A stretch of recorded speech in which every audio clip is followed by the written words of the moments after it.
Ah, durka durka durka. Okay. Welcome, my friends, to another shitty review of a knife you never heard of.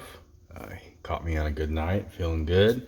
Gonna give you a nice positive review about a random knife that I like a lot.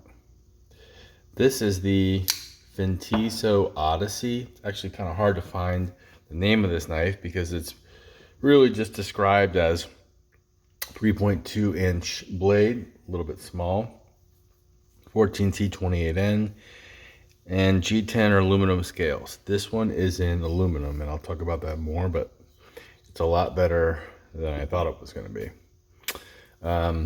This knife is only available on Amazon. As I mentioned, you can get this gray-green combo with aluminum, blue aluminum, black aluminum, black G10, and then the green G10 and a wooden version. Most of the reviews, so this is June 2024, they're not paid reviews, they're not fake reviews, but they're these free product reviews. So basically this is this program where you, as a supplier, you can give things away, and then as a reviewer, you get these products for free, but you have to be a good reviewer. So my experience, and I actually researched just a little bit, the quality of the reviews is pretty good, like there's more detail, but they tend to be a little bit more positive than a normal review because it's free. But they're actually decently informative. But here we are, 40 bucks. 40 bucks. But right now they played this coupon game, the promo code game. So right now it's 20% off. So that's that. Only Amazon, 40 bucks. So this knife, let's talk about a little bit of the basics. So this is, first of all, I think this knife looks great. I'm an understated guy. And the color combo here of the gray, and then it's green, it looks green, but then if you're in different lights, if you're in low light, it almost looks like a blue gray to me. I don't know. It's very subtle. Now, I hate billboarding on a blade, and this is acceptable. I really wish it's it is, even this logo is a little bit more muted. I think some of the other color variations, it's like stands out more, and then it would be like a white lettering on a black blade or whatever, and this is gray and tan or something, but I wish they didn't do that. It's not as bad as a lot of the cheap Chinese knife manufacturers. Tucson, I think, I don't have one here, but they put these big old logos here, and the Ontario rat looks ridiculous if you ask me. So I don't like a lot of stuff on the blade, but the look of this is excellent in my opinion. And it's also not a combination you see very often.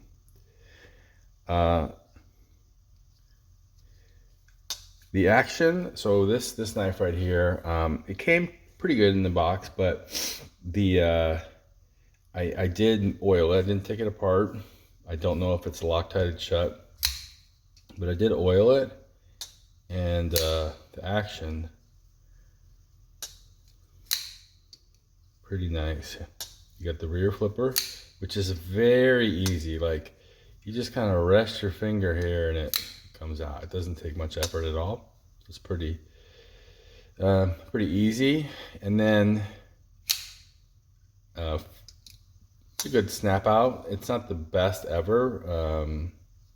I don't know. It sort of feels like it's tuned to me like halfway between these deployment mechanisms, and then you can rear flick it too. So it's it's versatile. All three of these methods work well.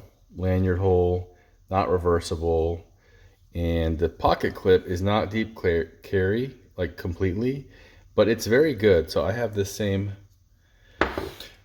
clip and other knives from the same brand, our Fintiso friends, random Amazon brand. Again, I don't think they're even on AliExpress. And from the little research I did, some kind of an offshoot of an existing cutlery brand. It's been around for at least a little while. This is the original one. I bought this thing at 2 o'clock in the morning. It had 0 reviews. I showed you something here that had, these are 10 reviews. I basically bought this knife whenever the people who were setting up this Fintiso brand, they were brand new. So these people have since put out more models and better graphics, and they have definitely gotten into the Amazon game of promo code. At the time, this was just like the most random knife that I found on Amazon. I found it because I was looking for 14C28N knives that were around 40-50 bucks, and this thing had 0 reviews, and I was like, you know what the hell? And this is one of my favorite knives. It's kind of a little bit weird looking, definitely not my normal style, but that's what attracts me to it. It doesn't have the best action in terms of shake shut, but it's quite nice on the front flipper and the flick combination. But it's the little details here that made me like this knife. For example, putting the screw underneath the clip. I say all that because this is, I think, my sense is that the people who run this brand really know what they're doing. The price point is very good. The packaging is, I think, the best of any knife manufacturer that I think it's the best. Like, I'm not buying really expensive knives with hand signed, whatever the hell. Your knife is number 74 out of 200. Okay, but for this, you've got this cover, magnetic box, and spare screws, a sticker, little manual thing, a nice quality pouch, and also a microfiber cloth, which is in the other room. So you get all the things. I would feel very good about giving this as a gift, because if somebody doesn't know about knives and they get this, you're giving them a good knife in great packaging, and they might think it's worth way more than, or cost way more than it did. If they do know about knives and they know this is a random no-name Chinese brand, they should still be impressed by the quality of what they're getting. So I think it's a good gift. These are the other Fintiso knives, by the way. So this is the one we're talking about here. This one is called the Rook series. This one is called, I think, maybe the Atlas. And these are in 2 different, this is the same knife. This one in aluminum, and this one is tuned a little bit better than this one. This one's a little bit stiff. And I will say, this knife here has a lot of good reviews on Amazon. It's their most popular model. But of the 3, it's my least favorite, because I think that it really feels great, but this liner is like slightly annoying to get to, and I don't know, it just doesn't, for some reason, this knife and its shape and deployment and all that is pretty unique in things that I mess with.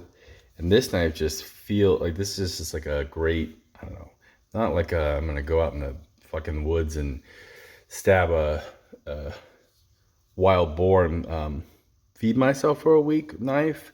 More like just walking around like, this is a good looking knife, and if I need to cut some stuff, it's gonna be able to do that. So these Fintiso knives are good. I don't know, this one has some sentimental value, especially because of the bedazzling. I mean, look at that. Why, you put this little bedazzling jewel in there, and I just love that. So I carry this thing as much as anything. But back to the main event. This knife here, the aluminum on it it feels awesome.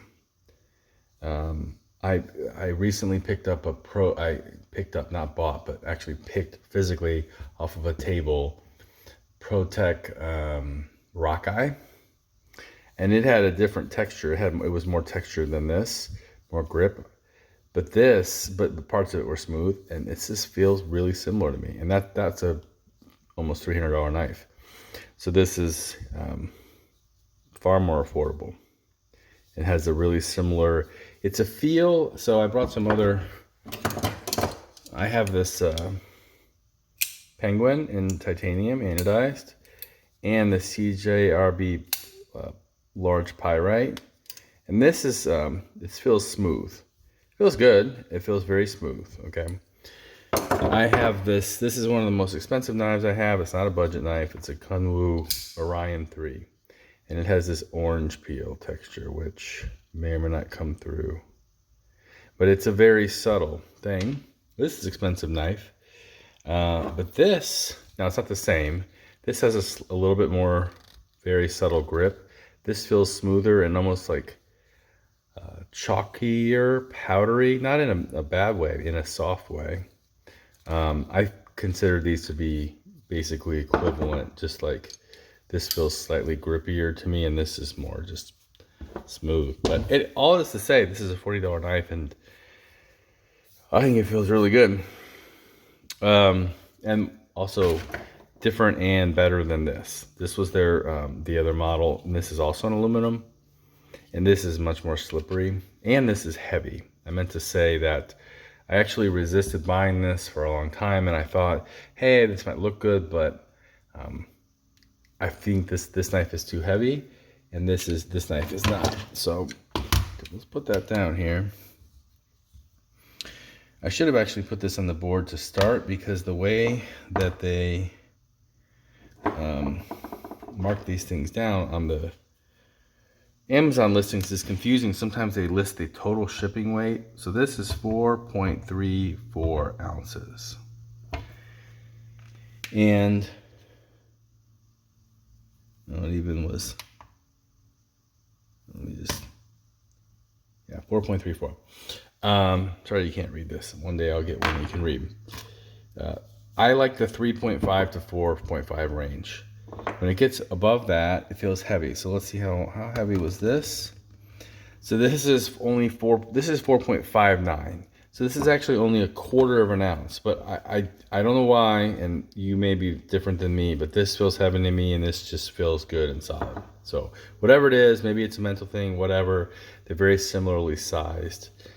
And this just feels more portable, lightweight, whatever. Speaking of size, if you were thinking about buying this and really curious about the size comparison, everybody uses a para 2 and para 3. I don't have a para 3, but I'm sorry, this is a para 3. I don't have a para 2. Relative to the para 3, it is a slightly longer blade and a slightly longer handle. I do, there's another one, by the way. This is the CJRB Pyrite Alt. And the reason I brought this one out is that, if you can see, these have almost the same size blade. This is a significantly wider or longer handle. And I like the feel of this better, but my one beef with this knife is that I just feel like the blade should be a little bit longer. It just doesn't quite have the right profile to me. I think that the lines and everything flow, but I just feel like this should have just been extended out about another, I like kind of longer knives, but how about another 3/10 of an inch, and it would just, but you know, that's, I mean, whatever. That's just me. I'm nitpicking. This knife, otherwise, great knife steel. Usable blade shape. The blade itself is a little, like the grind is a little bit boring to me, but whatever. I'm okay with it because the whole thing is very subdued and subtle. $40. I mean, that's why you're watching this video, because you're wondering whether you should spend the $40 you're playing around on Amazon. And don't have this in G10, but I have the other Fintiso. The G10 on this other Fintiso is good. It's smooth with a little bit of grip. So I think it would be, you know, you buy a G10 knife because you want to use it, because it's very practical, very, very practical material. And it is checks that box. But the aluminum, while still being relatively light, under 4.5 ounces, the feel of it is really, really good. So I guess that's all I got on this Fintiso. Again, only on Amazon. Here she is. This knife brand has 4 or 5 out now, and they're all pretty good. And I think it's cool that they're putting this good stuff out there, and people are picking it up, and they're getting a little bit of traction. So I think that's just cool to see a entrepreneurial kind of foray into a new area, and for it to be done well. I think these are knife people who make this. When you look at the Amazon ad, they talk about their HRC. Who knows whether that's true, but it says to me that they're knowledgeable. They're targeting a certain market. It's not just some junko knife. So pretty cool. And if you like knives and you collect cheap knives like many of us do, but you haven't picked up one from this brand, it's definitely worth it. So good night, Godspeed, and drive safe.